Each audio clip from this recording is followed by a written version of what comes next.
축복합니다. 반갑습니다.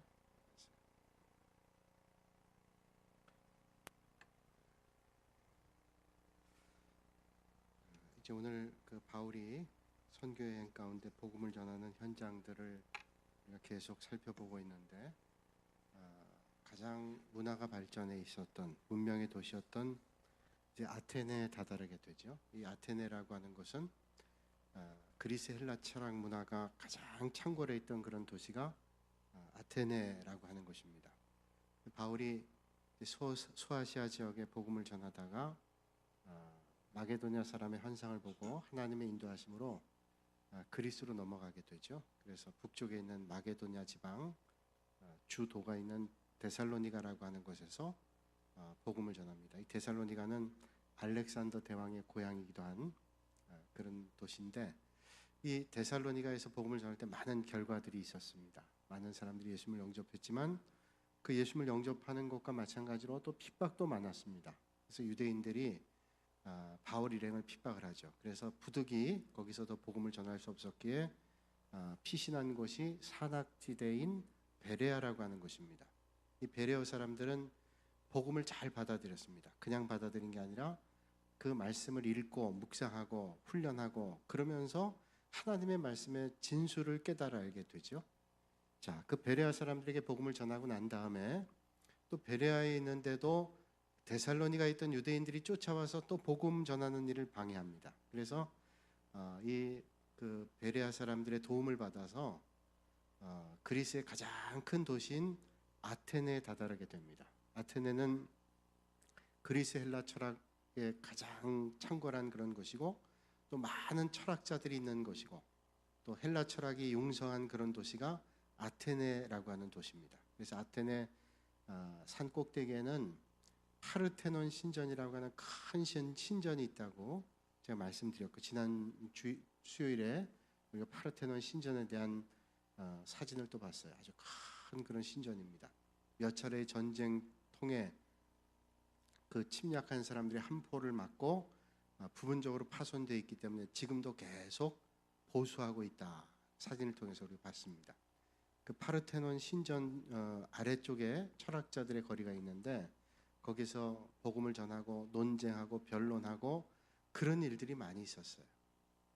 특별히 그 파르테논 신전 아래쪽에는 소크라테스가 감옥에 갇혔던 그런 감옥의 흔적도 있고, 하여튼 거기 철학자들이 많이 모여있던 도시면 틀림이 없고, 바울이 복음을 전하면서 많은 논쟁들이 거기에 있었고, 오늘 말씀 보니까 많은 사람들이 예수님을 영접하지 못하지만 그 가운데도 예수님을 영접한 사람들이 있다고 하는 것을 우리가 오늘 성경 말씀을 통해서 우리가 볼 수 있습니다. 그러니까 철학과 문화와 문명이 발전해 있는 도심에도 불구하고 예수님을 영접하는 사람들이 적었습니다. 그래서 말씀드렸지만 고린도에 가서 복음 전했더니 고린도 교회가 생기고, 또 가는 곳마다 교회가 생기는데 아테네라고 하는 도시에는 아테네 교회가 생기지 않았어요. 그러니까 그만큼 철학은 발전하고 문명은 발전했지만 저들의 심성은 참 각박하고 강팍했다는 것을 알 수가 있죠. 계속 그 복음을 전하게 되는데, 보통 바울 일행이 복음을 전할 때는 항상 유대인들이, 디아스포라 유대인들이 흩어져 있어요. 바벨론 침공 이후에 유대인들이 흩어져서 소아시아 근방 또 그리스 여러 지역에 흩어져 살기 때문에 유대인들은 자기들이 살고 있는 곳에서 회당을 만듭니다. 지금도 유대인들이 가는 곳마다 회당이 만들어져 있고 그들이 회당 중심으로 삶을 살기 때문에 바울도 마찬가지로 그 당시에 복음 전할 때는 항상 회당 중심으로 복음을 전했습니다. 그래서 가는 곳마다 회당 중심으로 복음 전하고, 마찬가지로 그 복음의 접촉점은 유대인 회당입니다. 밖에서 복음 전할 수도 있지만 모여있는 공간에서 복음을 전달한다는 것이 아주 효과적일 수 있단 말이죠. 잘 전달되고. 그래서 유대인 회당을 중심으로 복음을 전했고, 또 한 군데는 아테네에서 아고라 광장이라고 하는 곳에서 복음을 전하게 됩니다. 그래서 유대인 회당에서는 유대 율법주의자들, 유대인들과 또 그들에게 복음을 전해서 그들이 이제 개종하는 역사들이 있었습니다. 많지는 않지만 복음을 전하면 복음의 역사가 있기 때문에 그 일들을 통해서 예수님을 만나는 사람들이 있게 됐단 말이죠. 또 아고라 광장에서는 유대인이 아닌 사람들이 많이 있겠죠. 유대인 회당에는 당연히 유대인 회당들 중심으로 모이게 되지만 아고라 광장에는 수많은 철학자들과 시민들이 몰려 있는 곳이에요. 그 광장에 사람들이 운집해 있을 때 거기서 예수 그리스도의 죽으심과 살아나심과 그로 말미암아 구원받게 되시는 복음의 핵심을 전달하게 되는 거죠. 듣는 사람도 있고 비웃는 사람도 있고 그 말을 다시 한번 생각해 보는 사람도 있고, 그래서 오늘 본문의 마지막 부분에 보면 어떤 사람은 배격하는 사람이 있는가 하면 어떤 사람은 한번 다시 들어보자는 사람이 있고 마음에 새기는 사람들도 있습니다. 오늘도 마찬가지입니다. 복음 전할 때 그 복음을 바로 받아들이는 사람들이 있는가 하면 많은 사람들이 복음을 받아들이지 않아요. 그건 뭐 뻔한 얘기한다, 나하고는 상관이 없다라고 생각하는 사람들이 있어요. 그러나 그 가운데도 복음의 역사가 있어서 예수님을 영접하는 사람들이 있어요. 그게 하나님의 역사죠. 자, 그래서 이제 유대인 중심의 회당에서 복음을 전하고 아고라 광장에서 헬라 그리스 문화 속에 있는 시민들에게 복음을 전하고 이러면서 변론을 했다고 성경 말씀하고 있습니다. 근데 그 지역마다 특색이 있는 것 같아요. 지역마다 베레아에서 복음을 전할 때는 베레아 사람들은 아주 너그러운 사람들이었어요. 이 너그럽단 말은 성품이 온화하다는 그런 의미보다는 하나님의 말씀에 대한 수용성이 아주 높았다는 거예요. 그래서 하나님의 말씀이 들려지면 잘 받아들이고 그 말씀을 다시 한번 되새기고 그러면서 말씀 안으로 들어오는 일들이 많았는데 이 아테네 사람들은 그러질 않았어요. 그래서 논쟁하고 변론하고 그러게 됐어요. 어떤 때는 너무너무 화가 나서 바울이 소리 지르기도 하고 그런 논쟁들이 있었던 것을 성경을 통해서 우리 느껴보게 돼요. 참 바울이 힘들었겠구나. 철학에 가득 차 있는 저런 사람들, 지식이 꽉 차가지고 다른 사람의 말은 듣고자 하지 않는 저런 사람들에게 바울이 복음 전할 때 얼마나 힘들었겠어요. 그냥 바울도 배울 만큼 배운 사람입니다. 제가 말씀드렸지만 바리새 유대 율법 학자 가운데 힐렐 학파라고 있는데 두 개 학파 가운데 힐렐 학파에 그 가말리엘이라고 하는 최고의 학자에게 학문을 배웠던 사람이에요. 그러니까 유대 율법에 있어서 자기도 뒤떨어진 사람이 아닙니다. 그러니까 충분히 논쟁을 하면서 설득을 하려고 그랬어요. 근데 논쟁을 통해서 사람들이 설득이 된다는 거 정말로 쉽지 않아요. 그러니까 이 아테네에서 복음 전할 때는 참 힘겹고 어려웠던 복음 사역이었다, 그렇게 볼 수가 있습니다. 특별히 아테네에서 복음 전할 때 두 개의 큰 기류가 있었는데 하나는 에피큐로스라고 하는 사람들이고 또 하나는 스토익 학파라고 하는 두 부류의 철학자들이 있었다는 거예요. 여러분 들어보셨을 거예요. 세계사를 공부할 때 에피큐로스라고 하는 학파와 또 스토아 학파, 예전 성경에는 에비구레오 그리고 스토이고 이렇게 표현했죠. 근데 이제는 정확한 원어적 의미로 에피큐로스와 스토아 학파를 만나서 복음을 전하게 돼요. 우리가 보통 에피큐로스라면 쾌락을 치중한다 그렇게 생각해요. 그래서 현세 쾌락에 치중한다. 틀린 얘기는 아닌데 우리가 생각하는 그 에피큐로스의 현세 쾌락에 치중한다는 것은 조금 변질된 에피큐로스 학파입니다. 에피큐로스는 이성적 자유를 추구하는 그런 사람들이에요. 그래서 아무 생각 없이 쾌락을 추구하는 게 아니라 이 사람들은 최고의 목표가 현재의 삶에서 이루는 행복이지만 저들의 쾌락은 육체적인 욕망을 이루는 행복이 아니라 이성적 즐거움이에요. 그러니까 학문하면서 이성적 깨달음 없는 즐거움, 자기 몸을 절제하면서 얻게 되는 그런 행복, 이런 것들을 느끼는 거예요. 우리가 생각하는 방종과 타락과 이것과는 좀 차이가 있는 그런 출발이었습니다. 에피큐로스가 이성적 즐거움, 삶의 자리가 힘겹고 어렵다 할지라도 그 자리에서 얻어지는 학문적 즐거움이나 이성적 즐거움을 추구했던 그런 사람들이에요. 그러니까 상당히 절제하죠. 절제. 근데 에피큐로스가 쾌락주의라고 우리가 생각하는 건 뭐냐면 이게 나중에 변질이 됩니다. 그 본질이 바뀌어지게 돼서 세속적 쾌락으로만 그 방향이 바뀌어지게 돼요. 그래서 많이 오염이 돼서 나중에는 세상의 즐거움이 전부다. 그리고 이 사람들의 중심은 이성적 즐거움, 거기에 즐거움이 있었는데 그러다 보니까 중심은 하나님이 아니라 자기입니다. 하나님의 창조도 믿지 않고 또 하나님께서 이 세상에 섭리하고 개입하시는 것도 믿지 않고 그리고 영혼 불멸, 영생도 믿지 않고 영혼마저도 단지 물질에 불과하다 라고 생각했단 말이에요. 그러니까 신앙과는 전혀 멀어요. 절제하고 뭐 이러면 좋았는데 나중에는 이제 쾌락주의에 빠져가지고 몸은 아무것도 아니다. 이원론을 주장하면서 영혼은 고귀하지만 몸은 아무것도 아니다. 그러니까 마음대로 생활하는 겁니다. 이게 변질된 에피큐로스가 되게 되는 거죠. 그래서 결국 감각적 쾌락주의에 빠지게 돼서 이게 쇠락의 길을 걷게 돼요. 하여튼 아테네라고 하는 도시에는 이런 에피큐로스라고 하는 철학학파가 있었다. 오늘 이 땅에 있는 많은 사람들이 행복을 추구하는 것 가운데는 에피큐로스의 행복 추구와 비슷한 요소들이 많습니다. 그래서 예수 믿지 않는 사람들은 우리가 이 땅에 사는 동안 행복이 중요하다. 행복 중요하죠. 그러니까 이 세상이 전부라는 거예요. 우리는 이 세상이 전부라고 생각하지 않잖아요. 우리 믿음이라고 하는 것은 이 세상에서 행복을 누려야 되지만 우리의 궁극적인 행복은 영원한 하나님 나라에서 얻게 된다. 그러니까 이 땅에서 우리의 삶은 영원한 하나님 나라를 위한 준비, 그 준비를 잘해야 되는 거예요. 세상 사람들은 이 세상이 전부라고 생각합니다. 그러니까 내일이 없어요. 물론 그렇게 생각하지 않는 세상 사람도 있지만 대부분이 뭐냐면 이 세상이 전부라고 생각하는 거죠. 죽으면 좋은 데로 갔을 거야. 막연한 생각이지 우리 예수 믿는 사람처럼 내세관이 분명하지 않다라고 하는 거예요. 그러니까 영혼 문제에 대한 관심보다는 이 땅에서의 즐거움과 행복에 상당한 치중을 하고 있습니다. 현세적인 성공이라든지 현세적인 기쁨이라든지 이게 삶의 목적이에요. 그러니까 천국에 대한 관심이 없어요. 이 세상에 가난하게 힘들게 어렵게 살다가 천국을 얻는다면 그게 무슨 소용이냐? 그랬다가 만약에 천국이 없으면 어떻게 하려고 그래? 이 세속적 생각이에요. 그러니까 지금 이 땅에서의 삶이 뭐냐? 이걸 생각하는 거예요. 근데 우리 예수 믿는 사람들은 절대로 그렇지 않죠. 우리 예수 믿는 사람들의 복음은 항상 영혼 중심입니다. 우리의 몸은 언젠간 다 죽습니다. 예수 믿는 사람들 다 죽어요. 예수 믿지 않는 사람도 죽고 예수 믿는 사람도 죽지만 우린 죽음으로 끝난다고 생각하지 않기 때문에 영원한 하나님 나라를 소망하는 거예요. 그러니까 우리가 죽고 난 다음에 땅에 매장을 하든 화장을 하든 아니면 내 몸을 어떤 대학병원에 실험하는 그런 시신을 기증하든 그건 별로 중요하지 않다고 생각하는 거예요. 그저 나에게 주어진 삶을 최선을 다해 살다가 하나님 앞에 가는 게 중요하다. 예전에 제가 어릴 때는 예전 분들은 우리가 죽고 난 다음 부활해야 되는데 부활할 때 화장을 해버리면 몸이 없으면 어떡하느냐 그렇게 걱정하는 분들이 있었어요. 제 어릴 때 잘 몰라서 그렇죠.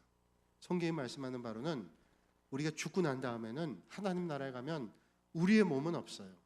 하나님 나라에 가면 하나님께서 새로운 몸을 주시는데 부활의 몸을 주신다는 거예요. 세상 살 때는 건강도 좀 좋지 않고 힘들고 아프고 그랬다 할지라도 하나님 나라에 가면 하나님께서 이 세상과는 비교할 수 없는 하나님 나라의 몸을 우리에게 주신다는 거예요. 그러니까 우리는 그 영원한 하나님 나라의 소망을 가지고 믿음의 길을 오늘도 걷는 겁니다. 그러니까 내일에 대한 희망을 우리는 가지며 오늘 살아가게 돼요. 그러니까 순교하는 사람들도 기꺼이 순교할 수 있는 게 뭐냐 하면 믿음의 정절을 지키기 위해서 기꺼이 죽을 수 있어요. 왜? 내가 지금 이 세상에선 잠깐 산다 할지라도 영원한 하나님 나라에 대한 소망이 있기 때문에 우리는 그렇게 살아갈 수 있는 거예요. 근데 에피큐로스는 그게 아닙니다. 이 땅에서 삶이 전부예요. 내세가 없습니다. 그러니까 이 세상에서의 삶을 잘 사는 것, 그것도 뭐 나쁜 일은 아니지만 그건 신앙적인 것이 아니죠. 나중에 변질이 돼서 이 세상의 쾌락이 전부라고 생각하며 살았다는 거죠. 오늘 우리 믿음은 우리의 영혼이 천국에 간다. 그런 소망을 가지고 오늘도 믿음의 선한 씨앗을 뿌리고 하나님 나라에 가서 받게 될 하나님이 주시는 상급을 오늘도 소망하며 살아가는 거예요. 여러분, 오늘도 이 땅에서 아름다운 것들을 심고 하나님 나라에서 아름다운 것들을 거두는 축복의 삶이 되시기를 주님의 이름으로 축원합니다. 이게 정말로 귀한 삶이지 않겠어요? 이 땅에서 아무리 호의호식하며 살다 할지라도 하나님 나라에 가서 누릴 것도 하나도 없는 인생이라면, 하나님 앞에 책망받는 인생이라면 그건 정말로 잘못된 인생이잖아요. 영원한 나라를 위해서 이 세상의 잠깐을 우리가 투자할 수 있다면 그 귀한 일이죠. 그러나 이 세상의 잠깐 때문에 영원한 날들을 소모해버린다, 보장받지 못한다, 그게 정말로 어리석은 거예요. 우리가 이 세상 살 때는 세상 사람들이 예수 믿는 사람들을 조금 바보처럼 볼 때도 있습니다. 저 사람들은 참 어리석다, 눈에 보이지 않는 하나님을 믿는다고 저렇게 매주일 가서 예배드리고, 심지어는 수요일 날도 가서 예배드리고, 어떤 사람 새벽에 잠을 줄여가면서 예배를 드리고, 그리고 하나님 앞에 11조 헌금, 감사 헌금 드려요. 그게 예수 믿지 않는 세상 사람들은 도무지 이해할 수 없는 일이에요. 그러나 예수 믿는 우리는 그건 당연한 일이고 마땅한 일이라고 생각해요. 우리는 이 세상의 삶을 소망하는 게 아니라 영원한 하나님 나라를 소망하기 때문에 그게 정말로 가치 있는 일이고 귀한 일이라고 생각하기 때문에 얼마든지 그럴 수 있는 거예요. 그게 믿음이잖아요. 그러니까 이 땅에 살면서 하나님 나라에 대한 분명한 소망을 가진 사람들은 그런 삶이 분명해요. 그러나 믿음이 연약한 사람들은 이 땅에서 절반, 하나님 나라의 절반 하니까 엉거주춤하니까 더 힘든 겁니다. 하나님을 전적으로 의지하는 삶은 덜 고민되는데 이쪽이냐 저쪽이냐 왔다 갔다 하는 사람들은 늘 피곤합니다. 세상 가면 세상 사람 노릇해야죠. 하나님 교회 와서는 믿음의 사람 행동해야 되죠. 그러니까 이게 정체성이 분명하지가 않아요. 그러니까 더 피곤한 거예요. 저는 여러분들이 믿음의 길에 들어온 이상 하나님을 잘 믿으셔서 하나님 나라에 가서 상 받을 수 있는 그런 삶이 되시기를 주님의 이름으로 축복합니다. 이스라엘 백성들이 가나안 땅에 들어갔을 때 르우벤, 갓, 므낫세 반지파 가운데 이 사람들은 하나님께서 약속하신 가나안 땅에 들어가기 전에 미리 가나안 동쪽의 땅을 얻게 됐습니다. 그러나 하나님께서 가나안 서편 전쟁에 참여하라 그랬고 전쟁에 참여할 때 다 참여했어요. 그러나 그들은 가나안 땅에 들어가서 살기를 원하지 않았습니다. 우리는 그냥 이쪽에 사는 게 좋습니다. 항상 엉거주춤하는 거예요. 나는 그냥 여기가 좋아요. 그저 나는 여기서 누리며 사는 게 충분합니다. 영원한 하나님 나라에 대한 가치를 알질 못하기 때문에 그런 거예요. 그러면 믿음 생활이 늘 힘들어요. 하나님 앞에 올인할 때 하나님이 책임져 주시는 은혜를 만나게 된다는 거죠. 자, 그래서 오늘도 우리에게 에피큐로스가 있습니다. 에피큐로스는 뭐예요? 오늘 이 땅에서의 행복이 전부라고 생각하는 겁니다. 오해하는 거죠. 복음의 진리를 깨닫지 못하는 겁니다. 그러면 예수 믿는 사람은 이 세상은 아무것도 아니다 라고 말씀드리는 게 아니에요. 우리에게 우선순위가 있다면 하나님의 나라라는 거예요. 근데 하나님의 나라를 우선으로 하는 사람에게는 이 땅에서 얻게 되는 축복은 그냥 더불어 주시는 거예요. 보너스라는 거예요. 우리가 하나님을 먼저 하면 하나님이 영원한 나라의 상급도 우리에게 주시지만 이 세상의 것들은 더불어 주시는 겁니다. 어떤 때는 예수 믿는 것 때문에 고난당하고 힘겨울 수도 있지만 우리는 영원한 가치를 가지고 살아가기 때문에 그런 믿음의 길을 걸으면 하나님이 주시는 은혜가 크다는 거예요. 그러니까 여러분 믿음의 길을 걸으면서 고민하지 마세요. 내가 예수 믿으면서 예수 믿지 않는 사람들은 마음대로 살고 즐길 거 다 즐기고 사는데 난 좀 손해보는 거 아닌가? 그렇지 않아요. 예수 믿으면서 하나님이 주시는 은혜가 얼마나 크고 예수 믿으면서 믿지 않는 사람보다 경험하는 하나님의 영적 축복이 얼마나 큰데요. 중간에 있으면 세상이 부러울 때가 있어요. 그러나 중간에 있지 않고 믿음의 자리에 있으면 영적인 은혜가 주시는 축복은 세상이 주시는 것과는 세상이 주는 것과는 비교할 수 없는 축복이에요. 엉거주춤할 때는 세상 게 더 커 보여요. 그러나 주님 앞에 올 때는 생각하는 거예요. 야, 내가 옛날에 세상에 있을 때는 참 바보처럼 살았구나. 왜? 가치 기준 다르니까. 제가 가끔 그런 말씀 드렸어요. 연예인교회 있을 때 세상에서 뭐 인기를 먹고 사는 사람들 아니에요? 그 인기를 먹고 사는 사람들에게 가치는 뭐예요? 세상의 인기, 세상의 영화, 세상의 부귀 아니에요. 근데 아주 유명했던 가수예요. 옛날 가수. 그분이 남자 가수인데 장욱조. 그분이 이제 목사님 되고. 근데 제가 연예인교회 있을 땐 그분이 집사님이었어요. 그 전에 밤무대 하고 그럴 땐 돈 많이 벌었는데 예수 믿고 나서 자기는 그 벌이를 못하게 되니까 상당히 어려워졌대요. 옛날에 밤무대 갈 때는 돈 많이 벌었는데 지금도 신앙이 없더라면 충분히 그럴 수 있는데 예수 믿는 것 때문에 내가 술집에 가서 노래 부를 수 있겠어요? 포기했어요. 참 귀한 포기죠. 한 달에도 수천만 원, 그 옛날에 수천만 원씩 벌었답니다. 그래서 돈 많이 벌었는데 예수 믿고 난 다음에 어떻게 예수 믿었어요? 교회 식당에서 밥을 먹는데 우연히 제 앞에 앉아서 이 얘기를 나누는데 집에 전화를 하더니 그 부인 집사님에게 얘기하는 애들 지금 교회 갔냐고. 제가 앞에서 밥 먹으니까 들은 거예요. 그래서 지금 애들이 피곤해서 한 주일 동안 내내 공부하고 힘들어서 못 일어났다고. 그러니까 이번 주만 그냥 어른 예배 드리고 다음 주부터 하겠다니까 이 장욱조 집사가 막 화를 내는 거예요. 화를 내는데 그냥 보통 내는 게 아니라 정신이 없을 정도로 화를 내요. 내가 밥을 먹으면서 왜 저렇게 화를 낼까 그랬더니 너무 화를 내는 거예요. 아니 그럼 어떻게 하려고? 걔들 그러다가 그러다가 어떻게 되려고 그러냐고 막 나무라는 거예요. 밥을 전화를 끊고 나선 저한테 그러는 거예요. 죄송하다 그러면서 뭐가 죄송하냐 그랬더니 제가 이렇게 막 언성이 높은데 이유가 있다는 거예요. 자기가 믿음을 떠나 살다가 당했던 고통이 얼마나 큰데 그게 너무너무 무서운 걸 잊을 수가 없다는 거예요. 근데 아이들에게 지금 공부해서 걔들이 잘해가지고 서울대학 가고 그 아이들이 좋은 직장 가고 아주 좋은 삶을 세상적으로 산다 그래도 그 아이가 믿음이 없다면 내가 경험했던 바로는 아무것도 아니라.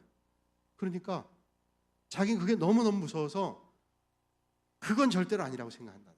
나 그래서 그 집사님을 나 그때 보고서 참 훌륭하다고 생각했어요. 믿음에 대한 분명한 생각이 있어요. 아니 얘가 공부 잘해서 그래서 좋은 직장 가고 아주 유명한 사람이 되고 뛰어난 사람이 돼도 하나님 볼 때 그건 아무것도 아니라는 거예요. 분명해요. 나중에 이분이 목사님 됐다 그래서 그래 충분히 되실 만한 분이다 그런 생각했어요. 근데 그분이 그냥 가수인 줄만 알았고 그냥 같이 예배드리고 그런 줄 알았는데 밥 먹으면서 그걸 보면서 이게 정말 여러분 아이들이 주일날 일주일 내내 공부하다가 피곤해서 주일날 조금 늦게 잠을 일어나서 교회를 못 가면 안 가는 것도 아니고 야 오후에 어린 예배 드려라 그럴 수 있죠. 근데 한 번, 두 번 그러다 보면 어른 예배도 저녁 예배 드리지 뭐. 그러다 보면 예배 안 드려요. 믿음 다 잃어버려요. 그러면 뭐가 중요한데요? 세상에서 아무리 뛰어난 인생을 산다 할지라도 뭐가 중요해요? 우리는 이 세상에서 사는 게 아니라 영원한 하나님 나라를 소망하는데 이 세상에서 그 잠깐 때문에 영원한 걸 놓쳐요? 그런 바보 같은 인생이 어디 있어요? 세상 사람들은 우리를 바보라고 생각하지만 하나님을 믿는 우리들은 그 사람들이 바보 같아요. 왜? 영원한 하나님 나라, 이 세상과 비교할 수 없는 그 긴 세월을 영원을 놓치고 산다? 바보 같은 인생. 모르는 거죠. 그게 에피큐로스나 스토아 학파는 예수 믿는 사람들의 복음 전함을, 바울 일행이 복음 전환을 바보같이 생각하는 거예요. 바보가 아니에요. 스토아 학파가 있어요. 스토아 학파는 이성 중심이죠. 스토아 학파 뭐 여러 가지 얘기할 수 있지만 이 사람은 자연을 따라 산다. 스토아 학파들은. 근데 자연을 따라 산다라고 얘기하지만 이 자연이라고 하는 것은 인간에 내지 않은 이성이에요. 이성 중심이에요. 스토아 학파는 이성 중심이잖아요. 이성 중심. 얼마 전에 우리 목회자들 독서 모임에서 이 책을 읽었어요. 에피테투스의 삶의 기술이라는 책을 읽고 함께 토론하는 시간 가졌어요. 에피테투스라는 사람은 스토아 학파의 거장인데 이 사람이 쓴 삶의 기술. 근데 상당히 신앙적인 요소가 있어요. 이 사람은 신앙인이 아님에도 불구하고 그 철학을 들어가면 신앙적인 요소가 있어요. 물론 다른 점들도 있는데 그래서 우리가 보면서 이 부분은 상당히 신앙적이기도 하지만 이 부분은 신앙적이지 않다. 그런 이야기를 나눴는데 그 에피테투스의 삶의 기술이라는 책에서 이런 문장이 나옵니다. 스토아는 뭐냐? I am the master of my fate. I am the captain of my soul. 간단한 문장인데요. 나는 삶의 내 운명의 주인이다. 앞에 문장은 나는 내 삶의 내 운명의 주인이다. 뒤에는 뭐예요? 나는 내 영혼의 캡틴이다.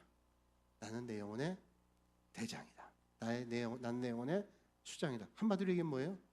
나는 내 삶의 내 운명의 주인공이고 나는 내 영혼의 우두머리고 나는 내 인생의 뭐예요? 한마디로 얘기하면 나는 내 인생의 주인이라는 거예요. 그러니까 에피큐로스도 나 중심이고요. 스토아 학파도 결국은 나 중심이에요. 그러니까 믿음과는 전혀 다릅니다. 다 자기 중심이에요. 우리 신앙은 뭐예요? 우리가 믿는 예수 그리스도는 나 중심의 신앙이 아닙니다. 여러분들이 혹시 처음 믿을 때는 나 중심의 믿음을 가졌을지 몰라요. 내가 예수 믿고 복받기 위해서 예수 믿은 거예요. 내가 예수 믿으면 잘 된다니까 잘 되기 위해서 예수 믿었어요. 근데 믿음 생활하다 보니까 내가 주인공이 아니라는 걸 알게 됐어요. 나는 하나님의 영광을 위해서 살아야 될 존재라는 사실을 발견하게 됐어요. 그러니까 내 삶의 주인은 누구예요? 하나님이에요. 그 삶의 주인 되시는 하나님을 따라 사는 것이 가장 잘 사는 것이라는 것을 깨닫게 되는 거죠. 그러니까 우리의 삶의 주관자가 주님입니다. 그 주관자 되시는 주님의 말씀에 날마다 순종하는 삶이 하나님 앞에 복된 삶이라는 것을 우리는 고백하게 되죠. 여러분, 믿음이라는 건 뭐예요? 믿음이 크다. 야, 저 사람 믿음이 크다라고 하는 건 뭐냐면 하나님의 뜻 안에 날마다 순종하는 거예요. 여러분, 하나님께 순종하는 사람이 믿음이 클까요? 내 뜻대로 하나님을 움직이는 사람이 믿음이 클까요? 많은 사람들이 믿음 생활하면서 내 뜻대로 하나님을 움직이려고 그래요. 그건 믿음이 아닙니다. 에피큐러스나 스토아 똑같아요. 믿음이라고 하는 것은 내 뜻을 하나님의 십자가 앞에 못 박고 하나님의 뜻대로 서는 것이 이게 믿음이라. 그러니까 날마다 바울이 고백하잖아요. 나는 날마다 죽노라. 왜 죽어요?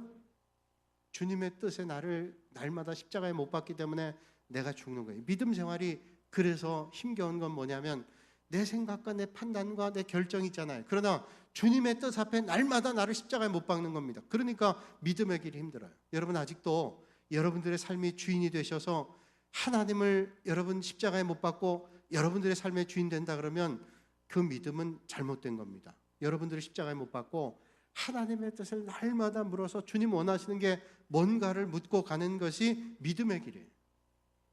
그러니까 우리가 믿음 생활 오래 했다고 믿음이 좋은 게 아니라 날마다 십자가 앞에 자기를 죽이는 겁니다. 그래서 주님께서 내게 원하시는 게 뭔가 그것과 날마다 싸우는 거예요. 그러니까 바울이 날마다 나는 죽노라 그렇게 고백하잖아요. 어떤 사람 말하기를 성선설이 맞냐 성악설이 맞냐 얘기를 해요. 성선설, 날 때부터 선하다. 사람은 성악설, 날 때부터 악하다. 여러분은 어떤 게 맞다고 생각해요? 성선설 한 표, 성악설 또 몇 표 있을 거예요. 나머지는 회색, 적당히 봐가지고. 근데 성선설이 맞는 것 같을 때는 날 때 아이를 보니까 참 예쁘고 착하고 그런 것 같아요. 근데 걔들끼리 또 싸우는 걸 보면 성악설이 맞는 것 같아요. 이 성악설이 맞냐 성선설이 맞냐? 기독교가 말하는 건 성선설이냐 성악설이냐 둘 다 아니에요. 기독교는 하나님이 원래는 선하게 만들으셨는데 우리 인생을 선하게 만들었는데 죄가 들어왔어요. 마귀가 부추겨서 죄가 들어와서 그 선한 것들이 깨지게 됐어요. 주님이 간섭하셔야 선해지게 되는 거예요. 바울이 고백하죠. 나는 날마다 선한 일을 하려고 하는데 내가 지금 하고 있는 것은 악한 일이다. 그래서 바울이 고백하기를 오호라 나는 곤고한 사람이로다.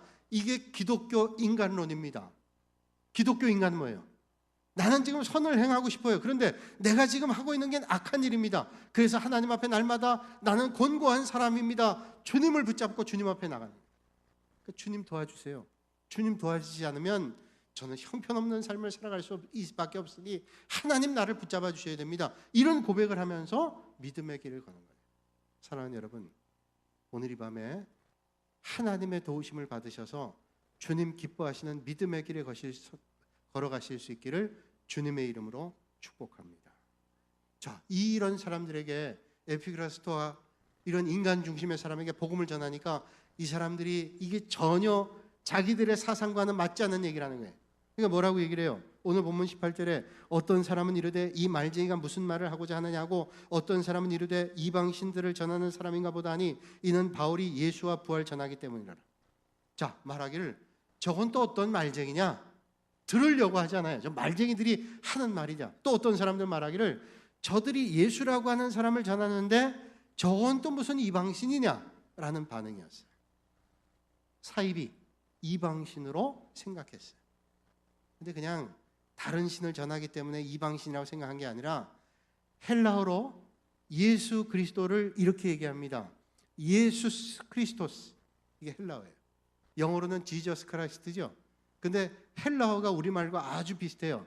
우리는 예수 그리스도 그러는데 헬라어로는 예수스 그리스토스. 근데 그 헬라 철학, 헬라의 그 신 가운데 건강의 여신이 있는데 건강의 여신이 예소라는 이름을 가지고 있어요.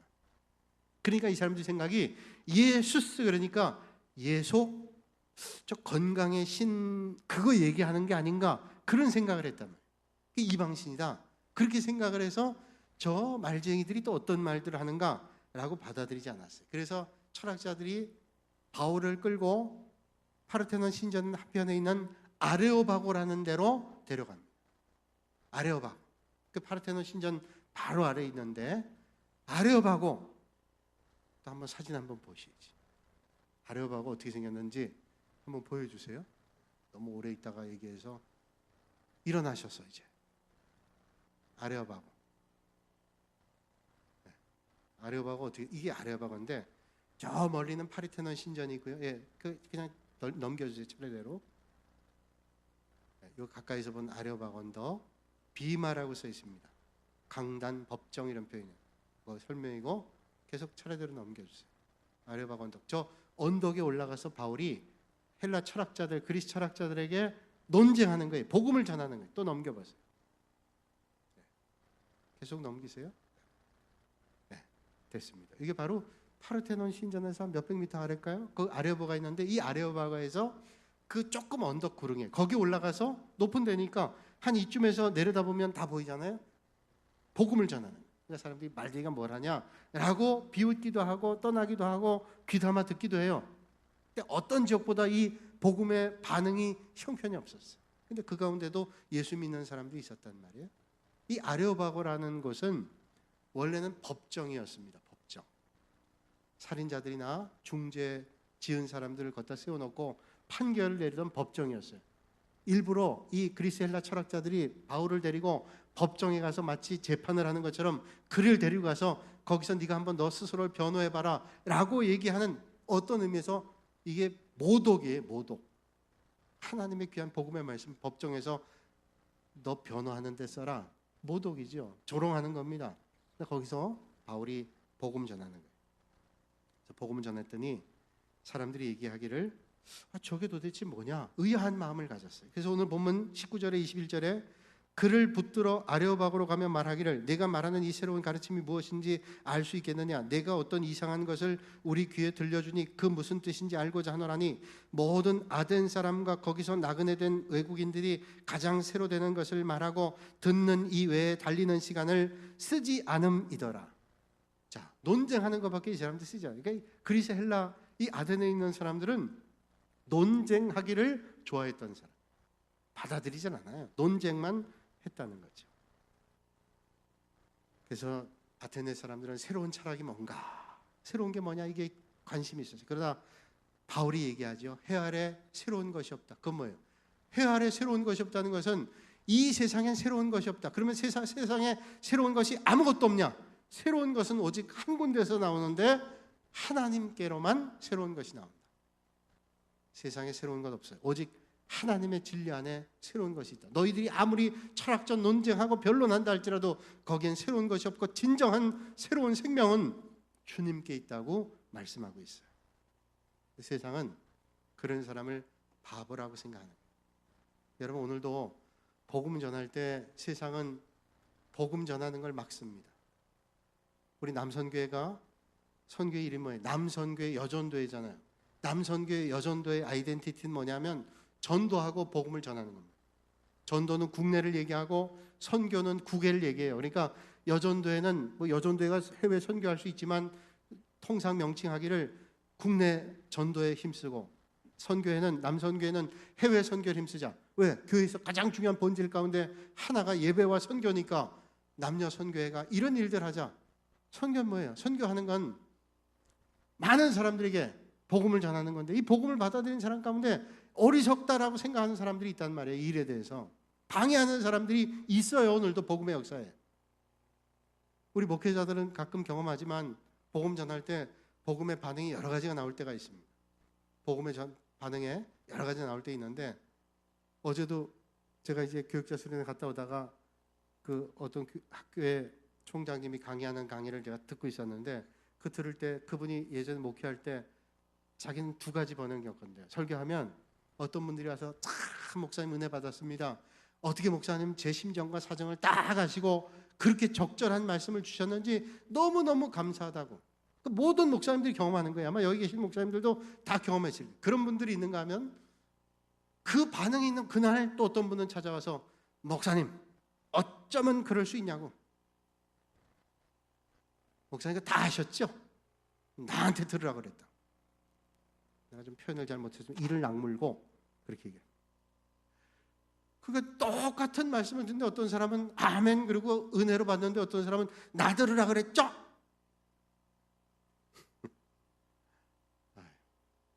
나만 그런 줄 알았더니 그 목사님도 그 얘기를 하시더라고요. 아마 여기 있는 목사님도 경험했어요. 참 희한한 일이에요. 이왕이면 좋게 반응하면 좋은 하나님의 역사가 일어나게 될 줄로 믿습니다. 그러니까 이렇게 신방 가도요, 어떤 데는 방해가 있어요. 예배 드리려고 하면 딱 예배 드리려면 전화가 오는 거예요. 그래서 그 전화가 또 끊기 힘든 전화인 것 같아요. 또 한참 얘기해요. 그 집안 사정이 다 나와요 거기서. 또 어떤 때는 예배를 드리려면 또 안 오던 손님이 와요. 야, 이게 힘들어요. 이 영적 방해들이 있어요. 복음 전하는 일들에는 그런 일들이 있어요. 어떤 때는 예배를 잘 들으려고 그러는데 애가 갑자기 자기 엄마 머리를 잡아 뜯기 시작하는데 애가 그냥 막 뜯는 거예요. 그러니까 엄마가 그러지 마라, 좋은 말로 하는 거예요. 근데 이게 그러지 마라 할 상황이 아니에요. 애가 너무 난폭하게 뜯어대니까. 그래서 예배를 또 드리기가 힘들고. 그런 것만 있겠어요? 예전에 D.L. 무디 선생이 복음 전할 때, D.L. 무디가 복음 전할 때 많은 구원의 역사들이 일어났어요.